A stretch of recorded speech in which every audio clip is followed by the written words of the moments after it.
My fiancé proposed to me 99 times. And I said I do. 99 times. He promised that if I accepted his proposal for the 100th time, he would give me a perfect wedding. Looking at Mike, who was on one knee, gazing at me with deep affection, I uttered my 100th I do. My heart swelled with happiness, and I nestled into his arms. But the very next day, I received a wedding invitation from him and his first love. I want to give you a perfect wedding, so I need a chance to rehearse it, he said. Chloe just happens to have a wedding scene to film, so I seized this opportunity. Rehearsal? My voice was so calm it surprised even myself. Mike smiled, reaching out to ruffle my hair, but I turned my head away. His hand froze in midair, but his tone remained light. Honey, don't be silly. You know I've always dreamed of giving you the most perfect wedding. This is a golden opportunity. Chloe is a rising actress now, and this wedding scene has a huge budget. The setting and arrangements are top-notch. My participation as the groom lets me go through all the steps in advance and gain experience. That way, on the day of our actual wedding, I won't have any regrets. His gaze was open and honest, his logic perfectly self-contained, as if this truly were the most reasonable and romantic arrangement. So, your 100th proposal was for this? I asked. Of course, it makes for a nice round number. Very meaningful, Mike said, beaming. Don't worry, it's just acting. You're my only bride, always. I looked into his eyes, trying to find a trace of guilt. There was none. Either he was an incredibly good actor, or he genuinely believed this absurd situation was perfectly reasonable. I don't agree. I gently placed the invitation on the table, pushing it towards him. Mike, this isn't a surprise. It's an insult. Mike's smile froze. He probably hadn't expected me to refuse. Lucy, don't be so unreasonable, all right? This is just work.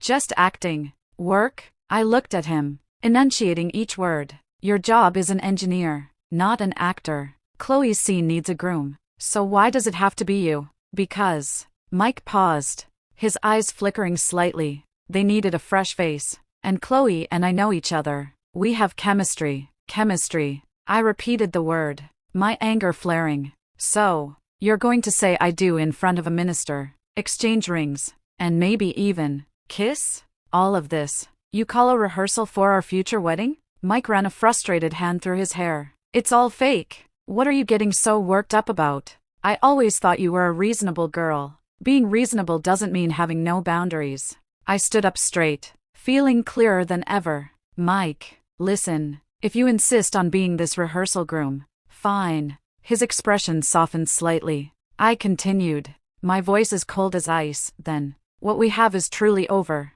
No 101st proposal. No wedding. Think about it carefully. Mike stared at me in shock, as if seeing me for the first time. His lips moved, seemingly wanting to say something to salvage the situation. But in the end, a mix of annoyance and stubbornness prevailed. If that's how you want to see it, there's nothing I can do. I just wanted to give you the best. He grabbed the invitation from the table and walked away. The door slammed shut with a bang, making the walls seem to tremble. I looked at the door, not crying. My heart felt clenched by an icy hand, painful, yet unusually clear. On the day of their rehearsal wedding, I stood outside the wedding venue, which was overly decorated with white roses and tulle. There were no cameras, no lighting rigs, no director yelling cut, only guests in formal attire, chatting and laughing, champagne glasses in hand. My heart sank. This wasn't a film shoot at all. I was wearing a simple black dress, completely out of place amidst the dreamy atmosphere.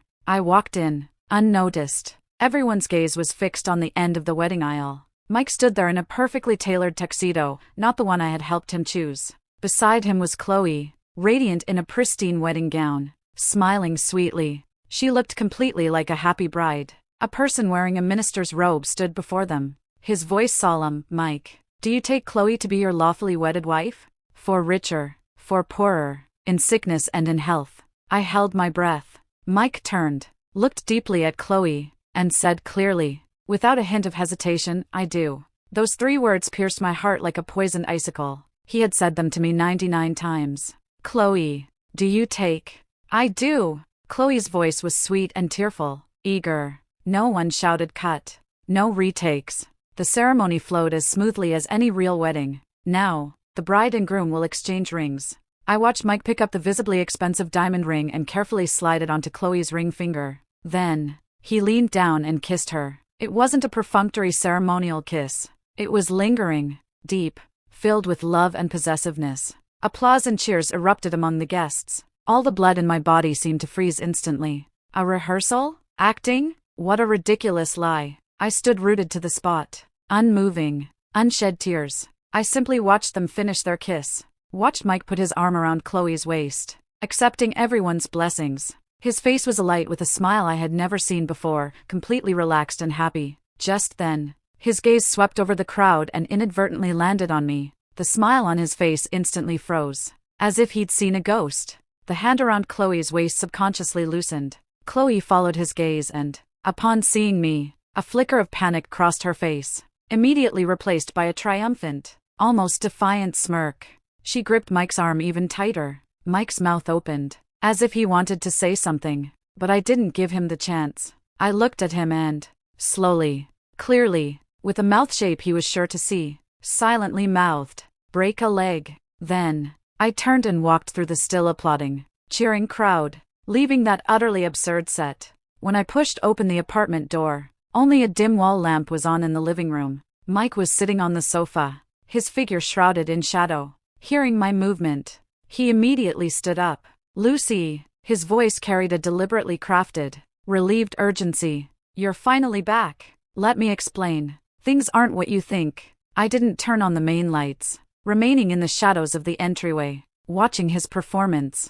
I casually dropped my bag on the bench in the entryway, making a muffled sound. "What way?" I asked, my voice calm, without a ripple. He quickly walked over, trying to grab my hand, but I dodged him. His hand hung in midair, his face a mix of remorse and helplessness. It really was a film shoot. It's just, the filming style was quite realistic, to capture the most authentic emotional reactions. So there were no obvious camera positions, and many of the guests were unwitting extras. You know, that immersive kind of filming. Listening to his flimsy explanations, the cold flame in my heart burned even fiercer. "Oh," I raised an eyebrow slightly. "So, that kiss was also requested by the director? For authenticity?" Mike's expression stiffened. Then a pained look appeared. "Lucy, that was a camera trick. It looked like it, but it wasn't. My heart was completely with you. Everything I did was for our future, to give you a flawless wedding. Why can't you understand?"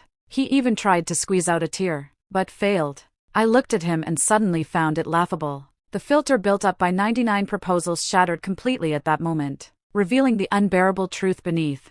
"Mike," I interrupted him, my voice still steady but with undeniable force. "I watched you look into her eyes and say I do. I watched you put the ring on her finger, a ring that looked far more expensive than the token engagement ring you gave me. I also watched you kiss her, so deeply it was as if you wanted to swallow her whole." I took a step forward, moving from the entryway shadows into the dim light of the living room, allowing him to clearly see that there was no trace of wavering or sadness on my face, only cold scrutiny. "Tell me, what film crew would use a diamond ring worth hundreds of thousands as a prop? What actor fakes a kiss by even using their tongue?" Mike's face instantly went pale, his mouth agape, the rehearsed excuses stuck in his throat, not a single word escaping. "Your rehearsal," I said, enunciating each word like nails being hammered in, "is over." I didn't look at his ashen face again, turned, and walked into the bedroom to pack my belongings. Not everything, just the items and documents that truly belonged to me and held real value.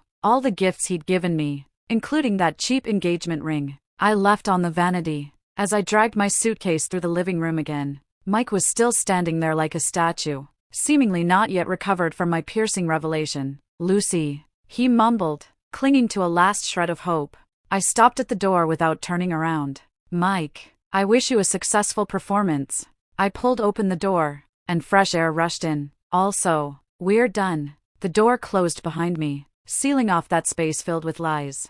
The elevator descended. My heart beat steady and strong. The pain was still there, but more than that, there was a sense of relief from being unburdened. Dragging my suitcase, I stood below the apartment building. The night wind carried a chill, but it couldn't disperse the heavy feeling in my heart. Where next? A hotel? A friend's place? Before I could figure it out, an urgent voice came from behind me. "Lucy, wait!" Mike chased after me, breathless, his hair disheveled, his eyes a mix of remorse, anxiety, and a hint of stubbornness I didn't want to delve into. He grabbed the luggage handle of my suitcase. "Don't go. Please. Let me explain. I can explain everything." His voice was loud, echoing in the silent parking lot. "Chloe and I are truly over. That was just a moment of madness. I love you. It's always been you." I tried to pull my suitcase away, but he held on tightly. "Let go, Mike. There's nothing left for us to say."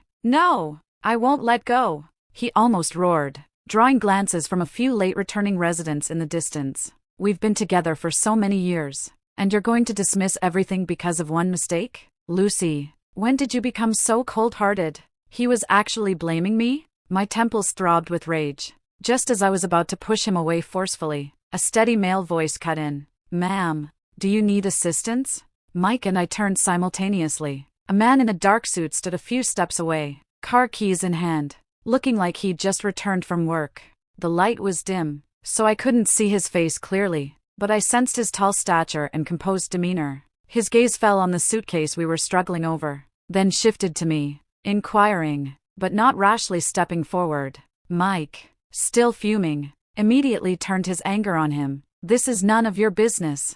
This is a couple's issue. Please leave." The man didn't move, didn't even look at Mike, but kept his gaze on me. His voice calm yet powerful. "I'll only listen to the lady." His intervention was like a bucket of cold water, instantly freezing Mike's frenzy and clearing my own confused mind a little. I took a deep breath, looked at the stranger, and said clearly, "Yes, sir, if you wouldn't mind. This ex-boyfriend is harassing me and preventing me from leaving." The words ex-boyfriend pricked Mike like a needle, and he stared at me in disbelief. Hearing this, the stranger finally stepped forward, positioning himself subtly between Mike and me. He looked at Mike, his tone polite but with undeniable pressure. "Sir, this lady has clearly stated she does not wish to engage. Please let go and maintain your distance." Mike looked at him, then at my icy face, his fingers slowly loosening their grip on the luggage handle. His face was a distorted mix of humiliation and rage. He pointed at me, his lips trembling. Fine,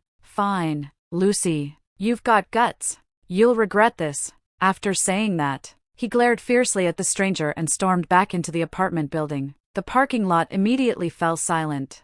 I let out a breath, only then realizing my legs felt weak. "Thank you," I said to the man, a hint of unnoticeable weariness in my voice. "It was nothing." He gave a slight nod, his gaze sweeping over the suitcase at my feet. "Do you need me to call you a car? Or ensure you leave safely?" He seems rather unstable. He was very thoughtful. It was then, in the light of a distant street lamp, that I took a closer look at him. He appeared a few years older than me, with deep-set eyes and a steady, composed expression, exuding an inexplicable sense of reliability. "Thank you again. No need. My car will be here shortly." I shook my phone, not wanting to trouble a stranger further. He nodded, saying no more. "Just, good. Be careful." Then he turned and walked towards another section of the parking area, his demeanor appropriate, without the slightest hint of prying or attempting to make conversation. I had just unpacked the third cardboard box in my temporary apartment when the doorbell rang. Thinking it was a delivery, I opened the door without a second thought. Chloe stood at the doorway. She was no longer the pristine bride from the wedding. She wore a tight dress, carried an expensive bag. Her makeup was flawless, and a faint, triumphant smile played on her lips. "Lucy, won't you invite me in?" Her tone was sickeningly sweet and intimate. I blocked the doorway, with no intention of letting her in. "You're not welcome here. Say what you need to say." She didn't seem to mind, her gaze sweeping with interest over the cardboard boxes stacked behind me and the somewhat empty living room. "Moving? That was quick. Looks like Mike really hurt you." "Ha, if you're just here to gloat, you can leave." I watched her expressionlessly. "Gloating?" Chloe chuckled softly, leaning in a little closer, lowering her voice with malicious sweetness. "I'm just here to tell you a few things. Things Mike was too ashamed to tell you. Our rehearsal didn't just start yesterday." My heart plummeted, but I kept my face impassive. "Do you know why he waited until the 100th proposal to give you a real wedding?" she said slowly, savoring my subtle change in expression. "Because I came back from abroad 3 months ago. He's been swaying between you and me ever since. Oh, by the way, remember that week last month he said he was going on a business trip? Actually, he was with me on an island resort choosing wedding dresses. The manager of that boutique still thinks I'm his fiancé. Every word she spoke was like a dull knife scraping at my nerves. All those details Mike had brushed off as too busy with work or under too much stress now had a cruel explanation. He told me you were too independent, too strong-willed, not cute at all. Chloe's gaze, like a viper's tongue, licked across my face. He said holding you was like holding a block of wood, utterly passionless. But he couldn't just dump you. After all, you stood by him through his toughest times, and he was afraid people would call him ungrateful. I clenched my fists, my nails digging deep into my palms, using the pain to maintain my last shred of composure. Are you done? My voice was a little hoarse, but still under control. Chloe seemed somewhat disappointed that I hadn't broken down as she'd hoped. She pulled a small velvet box from her clutch bag, opened it, and inside was the diamond ring Mike had placed on her finger at the wedding. See, this is the ring he truly wanted to give, she boasted. Lucy, you've occupied that position for long enough. It's time for it to go back to its rightful owner. Men, their bodies and hearts often follow their money. Has he ever bought you anything this valuable? She looked at me, expecting my anger, tears, or pleas. I took a deep breath, and then, very slowly, I offered her a smile. Chloe, I said calmly, thank you. She froze. Thank you for making it perfectly clear what kind of garbage I've discarded, I said, each word precise and distinct. Trash truly belongs with trash. I wish you both an eternity of ruining each other. Just don't go out and pollute the environment. Chloe's smile vanished instantly, her face turning ashen. As for this ring, my gaze swept over its sparkling brilliance, with undisguised contempt. You can keep it. After all, it's probably the most valuable thing you'll ever get from him. Oh, and a word of advice, things obtained through your body and deception usually don't last. With that, I no longer looked at her twisted expression, stepped back, and slammed the door shut. The sickening face and venomous words were completely shut out. Leaning against the cold door, I slowly slid to the floor. My body trembled slightly with anger and humiliation, but there wasn't a single tear in my eyes. The cold flame in my heart burned away the last vestiges of hesitation, leaving only pure, hard resolve. A few nights later, I had just finished a transnational video conference when the doorbell rang again. Urgently, through the peephole, I saw Mike, swaying drunkenly against the doorframe, still clutching a bottle of alcohol. Lucy, open the door. I know you're home, he slurred, pounding on the door. We need to talk. We have to talk. I frowned, not planning to respond. Anything he said in that state would be meaningless. As I was about to retreat to the living room, his behavior escalated. He started kicking the door, making a tremendous noise. Open up! Open the damn door! How dare you block me? We're not over. Just as I reached my limit and prepared to call the police, the door next door opened. The man I had met before stepped out. He was wearing a casual gray t-shirt and pants, seemingly ready for bed, but his eyes were clear and sharp. He first glanced at my vibrating door, then his gaze settled on Mike. Sir. His voice was not loud, yet it had a peculiar penetrating quality that immediately quieted Mike's commotion. It's late. You're disturbing other people's rest. Mike turned his blurry, drunken eyes, recognized him, and immediately his face flushed with offended anger. You again? Who the hell are you to always interfere with my girlfriend and me? Ex-girlfriend. I corrected him sharply, pulling open the door with a cold expression. I looked at the man and nodded. Apologies, Mr. Ethan, for disturbing you again. I had just learned his name, Ethan, from the property management. Ethan gave me a slight nod, indicating understanding. Seeing me emerge, Mike immediately tried to step forward and grab my arm. Lucy, I quickly stepped back, avoiding his touch, while Ethan subtly moved half a step forward, perfectly placing himself between Mike and me. Mike, there's nothing for us to discuss while you're in this state, I said, looking at him coldly. Moreover, the only thing left between us is the shared assets that need to be clarified. Assets? Screw the assets, Mike yelled, waving the bottle of alcohol. I want you. I love you. Chloe. Chloe was a mistake. I've already broken up with her. Hearing that name, I let out a derisive laugh. The sound was distinct and ironic in the quiet hallway. Broken up? I repeated, my gaze dissecting his lie with surgical precision. Is it because you realized that besides being able to flirt and butter you up, She couldn't help your career at all and would only squander your hard-earned money? So now you've come back for me, the independent, strong-willed block of wood who supported you when you started your business. Is that right? Mike's drunkenness seemed to clear by half instantly. He stared wide-eyed, as if he hadn't expected me to know any of this. You. What are you talking about? Am I talking nonsense? I took a step forward, glaring at him, turning the information Chloe had revealed during her provocation into my sharpest weapon. Do I need to remind you that the week you were supposedly on a business trip last month, you were actually with her in the Maldives choosing wedding dresses? Do I need to ask you how much loan is left on the diamond ring you bought her, using our joint savings account we set aside for our wedding? Every word was like a heavy hammer blow, striking Mike's face pale, making him stumble backward, his lips trembling, unable to utter another word of defense. The drunkenness in his eyes was completely replaced by shock and panic. Ethan stood by, listening in silence, making no expression, but his very presence, like a steady mountain, implicitly gave me greater confidence. Mike, I said, looking at his utterly defeated figure, feeling no emotion but weariness. For the sake of our past years together, this is the last time I will speak to you calmly. Please leave on your own and preserve what little dignity you have left. If you harass me again, the next person you'll be speaking to will be my lawyer. I paused, adding a final blow, and tell Chloe for me. Thank her. Thank her for making me see you so clearly. With that, I no longer looked at his ashen face, turned to Mr. Ethan, and my tone softened. Mr. Ethan, thank you again. Good night. Ethan nodded. Good night. If you need anything, just knock.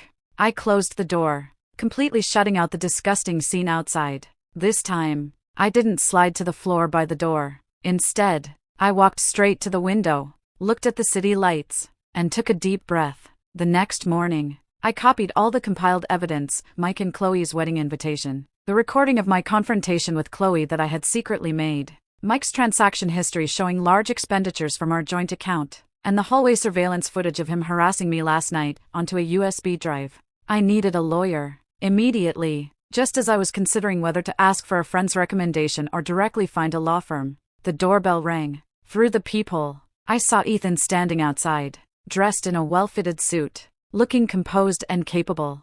I opened the door. Good morning, Ms. Lucy. He gave a slight nod, his tone as calm as ever. Apologies for disturbing you. Did you rest well last night? His gaze swept over the faint dark circles under my eyes, with a hint of understanding concern. Good morning, Mr. Ethan. I stepped aside, inviting him in. As it happens, I have something I'd like to, perhaps consult you about? Ethan walked into the living room, his gaze lingering for a moment on the half-unpacked cardboard boxes before returning to me. Please tell me. I took a deep breath, placed the USB drive on the table, and stated directly, as you can see, I'm dealing with the aftermath of a toxic relationship.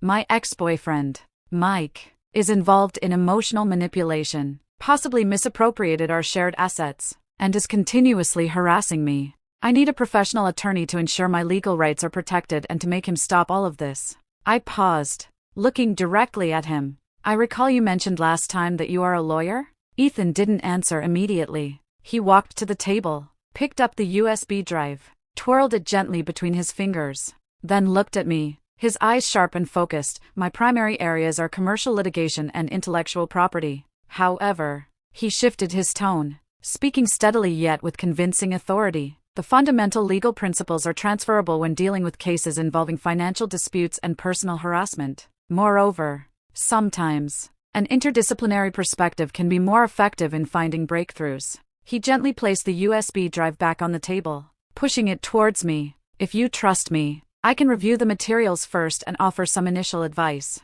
Of course, whether you ultimately retain me, or whether I formally take on the case, depends on the preliminary assessment and your decision. His demeanor was professional and reserved, without any eagerness to take advantage of the situation, which made me feel more at ease. Why are you willing to help me? I asked the most crucial question. We were just neighbors who had met by chance. Ethan pondered for a moment, his gaze candid. 3 reasons. First, as a neighbor, maintaining a peaceful living environment is in my interest, and your ex-boyfriend is clearly an unstable factor. Second, as a legal professional, protecting a client's legitimate rights is my duty. If after reviewing the material I find the situation factual and within my capabilities, there's no reason to refuse. Third, he paused, looking into my eyes, his voice lowering slightly. I personally admire people who are calm, decisive, and know how to fight back effectively after being hurt. You deserve a clean, fresh start. His reasons were clear, pragmatic, even carrying a hint of a lawyer's characteristic cool calculation. But the last sentence strangely touched a hardcore deep within me. He wasn't acting out of pity, but out of recognition. Then, I picked up the USB drive and handed it back to him, making my decision. Attorney, shall we discuss retaining you? Ethan took the USB drive, the corner of his mouth seeming to curl up almost imperceptibly, then quickly returned to professional composure. Very well, Ms. Lucy. Now, please tell me everything you know about the situation, in as much detail as possible. We sat on the sofa in the living room, sunlight streaming through the window. I began to narrate, from the absurdity of 99 proposals to the humiliation of the rehearsal wedding, and then to Chloe's provocation and Mike's persistent harassment. Ethan listened quietly, occasionally asking questions, quickly taking notes on his tablet at crucial points. His gaze was focused, devoid of judgment, only cool analysis. When I finished, he put down his tablet and looked at me. I have a basic understanding of the situation. You have a strong awareness of evidence, which is excellent. Next, we will proceed in 2 steps. First, today, I will, in my capacity as an attorney, send Mike a formal cease and desist letter, explicitly instructing him to stop all harassment and demanding he provide a statement and documentation regarding the shared assets within a specified timeframe. Second, concurrently, I will begin to organize these transaction histories and investigate the specific whereabouts of the funds, preparing for potential litigation. His pace was steady, his plan clear, instantly pulling me out of my indignation and anger and onto a methodical track of resolving problems with rules and logic. Additionally, he added, given his state last night, it's possible he'll react aggressively after receiving the cease and desist letter. This is my personal number. He handed me a simple business card with only his name and phone number. It's 7. Contact me anytime if there's an emergency. I took the substantial business card, feeling a cool sensation at my fingertips. The massive weight that had long pressed on my heart seemed to loosen a bit, having found a reliable point of support. Thank you, attorney. This time, my gratitude carried an unprecedented sincerity. My pleasure, he said, standing up. I'll be in touch. After seeing Ethan out, I closed the door and looked at the business card in my hand. The sunlight fell directly on the name Ethan. This time, I wasn't alone in facing this mess. Ethan was highly efficient. That same afternoon, as I was sorting through old belongings, my phone began to vibrate frantically. Mike's name flashed across the screen. After more than a dozen missed calls, he sent voice messages filled with anger and panic. Lucy, what do you mean? Getting a lawyer to send me a letter? Do you have to be so ruthless? After all these years we've been together, you're actually going to sue me? Do you have no heart? Answer the phone. Let's talk face to face. You can't listen to outsiders trying to stir things up. Who is that lawyer? Is it that guy from the other night? You two have been hooking up all along, haven't you? Is that why you were so eager to dump me? His voice went from exasperated to abusive, and the last voice message even held a hint of desperate pleading. Lucy, I know I messed up. I truly know I messed up. Just give me one more chance. I'll cut off Chloe completely right away. We're meant to be together. I watched the messages constantly popping up on my phone screen, feeling no emotion, almost wanting to laugh. He would only ever realize he messed up when things were beyond repair, and his regret would always stem from his own interests being harmed, not from the pain he inflicted on others. Following's earlier advice, I didn't reply to anything. I calmly took screenshots and screen recordings of all call logs and voice messages, packaging them as new evidence of his ongoing harassment, and sent them to Ethan. Lucy, attorney, as you predicted. He's started. Ethan, received. Disregard him. Maintain the chain of evidence. Next, he might try to come to your apartment directly. Ethan's prediction soon came true. In the early evening, the doorbell was pressed again, violently. Through the surveillance, I saw Mike standing outside, his hair disheveled, eyes bloodshot, tightly clutching the white cease and desist letter. Lucy, open up. I know you're in there. Let's talk. Just 5 minutes. He pounded on the door, his voice hoarse. I took a deep breath, preparing to ignore him, when the door next door opened. Ethan emerged. He seemed to have just come home, still in his suit, but his tie was loosened, and he held a folder. His expression stern. "Mr. Mike." Ethan's voice was not loud, yet it carried the undeniable authority characteristic of a lawyer. "I formally notify you, on behalf of my client Ms. Lucy, that your current actions constitute harassment. If you do not immediately cease and leave, I will, according to the warning in the cease and desist letter, file for a restraining order and consider additional litigation, accusing you of invasion of privacy and harassment." Mike spun around, seeing Ethan, and the bloodshot veins in his eyes intensified. "It's you! You're the one stirring up trouble. What kind of lawyer are you? You're clearly having an affair with her." Faced with such a low-level accusation,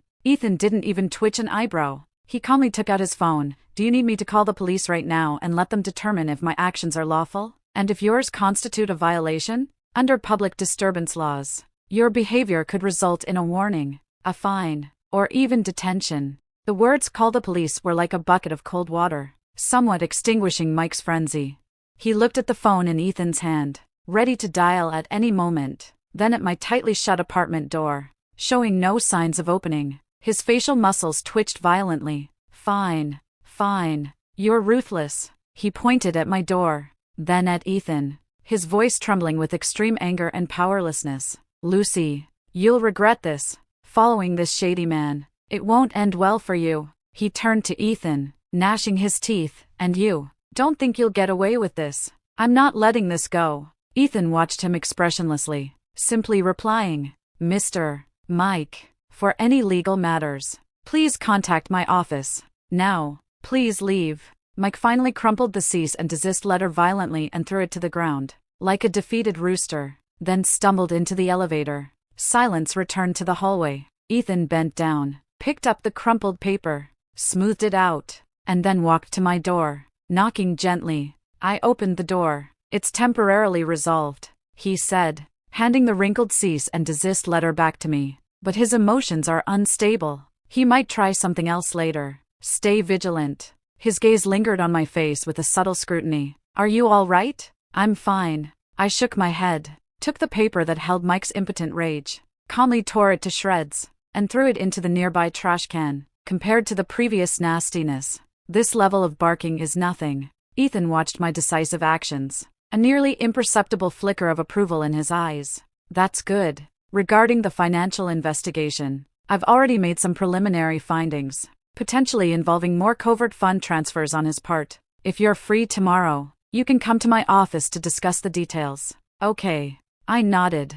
In's office. He showed me a clear chain of financial evidence. Mike had not only used our joint savings account prepared for the wedding, but over the past 6 months, under the guise of investments, he had gradually transferred substantial sums from another joint savings account we shared. These so-called investments ultimately flowed into Chloe's expenses, luxury goods, travel, and even a portion of the down payment for an apartment in her name. "The evidence is strong," Ethan said calmly. "We can immediately apply for an asset freeze, secure the relevant accounts, and formally file a lawsuit, demanding he return all the funds and pay corresponding interest and damages. Considering the amount and nature, he faces not only civil damages but potentially criminal charges as well. Follow the procedure." I had no hesitation. Being merciful to an enemy is being cruel to oneself. Ethan's actions were swift as the wind. The cease and desist letter escalated into formal legal documents, and the court summons was soon delivered to Mike. The asset freeze instantly tied up his liquid assets. I didn't pay further attention to Mike's breakdown until Chloe showed up again. This time, her usual arrogance was gone. Her face was haggard, her eyes filled with panic and anger. "Lucy, what exactly do you want?" She practically stormed into the hallway of my temporary residence, blocking my exit as I was about to leave. "You've bankrupted Mike. He's lost everything and is saddled with debt. Are you satisfied?" I watched her calmly. "He deserves this. As for what you got from him, you'd better start thinking about how to return it." "Return what? He gave it to me willingly," Chloe shrieked. Then, as if grasping at a last straw, "After all these years you've been together, are you really trying to ruin him completely? Now he drinks every day, like a complete failure. He's about to lose his job too. His fate is none of my concern." I tried to walk past her, Chloe suddenly grabbed my arm, her voice becoming urgent and sharp. You can't do this. What good does it do me for you to destroy him? I'm telling you, I'm done with him. I don't want a useless man like that, but you won't get off easy either. You, Chloe. I cut her off, forcefully shaking off her hand, my voice cold as ice. You and Mike, one of you is hypocritical and despicable, the other greedy and foolish. A perfect match. Now that he's broke, of course you're leaving. Isn't that just like you? As for whether I get off easy, I took a step forward, closing in on her, watching the panic in her eyes, watching you two pieces of trash abandon each other and face the consequences. I feel utterly fantastic. Chloe was intimidated by my presence, her face turning from pale to ashen. Finally, she seemed to fully grasp the reality, or perhaps realized there was nothing more to gain from bothering me. She stomped her foot fiercely. You're crazy. Both of you are crazy. With that, she rushed into the elevator without looking back, as if another second would bring bad luck.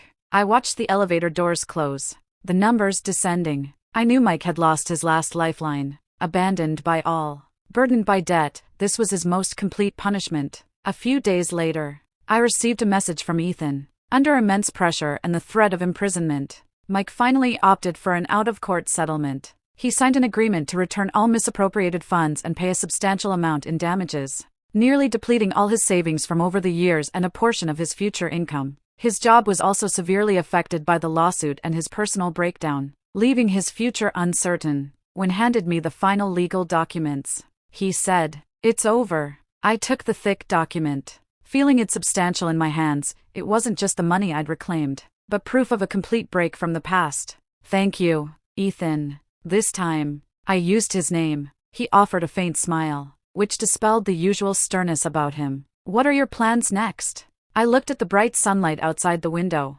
feeling my breathing become lighter. "First, I'll take a vacation," I said, "to learn diving, which I've always wanted to do. A new beginning, starting with truly living for myself." A week after the settlement agreement was signed, I received an unfamiliar package. Inside were all my personal belongings from my old apartment, carefully packed. There were no words, but I knew Mike had sent it. It was a clumsy attempt to appear responsible. I had thought this was the end, until one weekend evening, while I was getting some air in the apartment complex's garden below the apartment building, Mike appeared. He looked like a changed man. His former spirited demeanor was entirely gone. He wore a crumpled t-shirt. His eyes were sunken, his face unshaven, and he had visibly lost weight, exuding an air of defeat. He carried a paper bag and stood far off, not daring to approach. I stopped, watching him coldly. After a long hesitation, he slowly walked over, placed the paper bag on a nearby bench, his voice hoarse and dry. "Lucy, if this is about the agreement or money, please contact my attorney directly." I cut him off, my tone completely flat. "No, it's not." He waved his hands frantically. His gaze shifted, full of pain and remorse.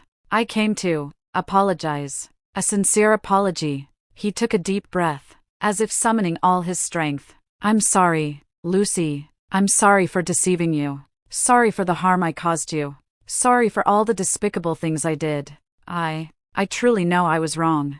I didn't speak, just watched him quietly, waiting to see what else he would say. Chloe left. He let out a bitter laugh, full of self-deprecation. As soon as I lost everything, she left without a second thought. Only now do I see who truly cared about me. Only now do I understand what I've lost.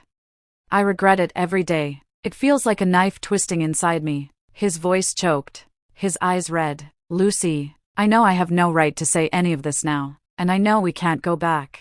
But I beg you, please don't hate me, okay? Just thinking about you hating me. I don't hate you, Mike," I said calmly. He looked up sharply, a faint, almost unbelievable glimmer in his eyes. "Hate requires emotional investment," I continued, my voice as flat as if stating the weather. "And for you, I feel nothing anymore. To me, you were just a problem that needed to be dealt with. And now, the problem is resolved." The light in his eyes instantly extinguished, and his face turned even paler than before. My lack of hatred plunged him into deeper despair than any rebuke could have. "I've received your apology," I stated clearly, looking at him. "But this changes nothing and doesn't erase anything you've done. Between us, We're even. From now on, let's go our separate ways and never see each other again. With that, I no longer looked at his instantly slumped shoulders and his ashen face. I turned and walked away. I never touched the paper bag,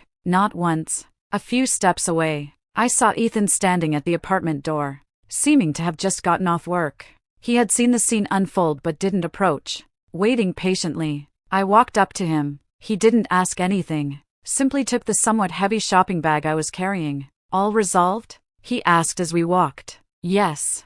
I nodded, feeling completely unburdened, completely resolved. The elevator doors closed, completely shutting out the world of remorse and defeat outside. I used a portion of the compensation to enroll in the professional dive course I had long yearned for, with the destination being a clear, mysterious blue hole in the Caribbean. On the day of my departure, the sun was as bright as my current mood. Pulling my light suitcase, I stood in the airport departure hall, feeling every cell breathe in the air of freedom. All your documents are in order? A steady voice asked beside me. I turned around. Ethan stood there, still maintaining his composed demeanor, but his features seemed a little softer than usual. He wasn't wearing a suit today. His simple casual attire made him appear less like a sharp lawyer and more relaxed. Yes.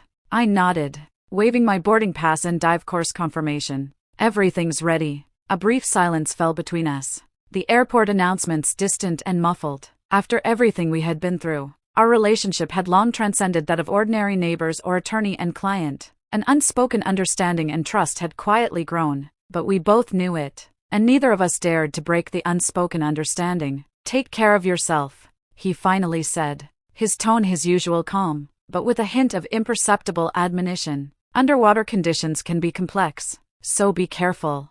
Don't worry, I offered a confident smile. I know very well how to protect myself now, and I truly enjoy the pleasure of exploring on my own. The statement had a double meaning. I was grateful for his presence and help, but my new life was, first and foremost, built upon my independent self. A flicker of understanding, and even perhaps, a touch of admiration, passed through Ethan's deep eyes. He gave a slight nod. That's good. The boarding announcement for my flight rang out. I should go. I pulled my suitcase. Have a safe trip.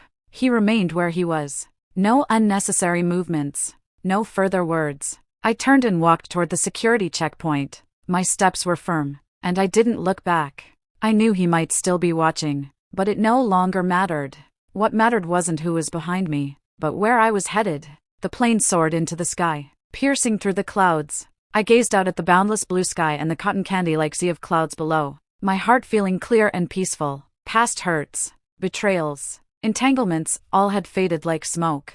I had taken back the steering wheel of my life. As for Ethan, and any stories that might unfold in the future, they were an unknown, anticipated next chapter. For now, I was focused solely on the deep, free underwater world that was about to open up before me. My new beginning was the emerald sea, the blue sky, infinite possibilities. My story, written by my own hand, had just begun. Thank you for watching this video. If you have any thoughts about this story, feel free to share them in the comments section. Here is Roses and Love, sharing stories about marriage and women every day. See you tomorrow.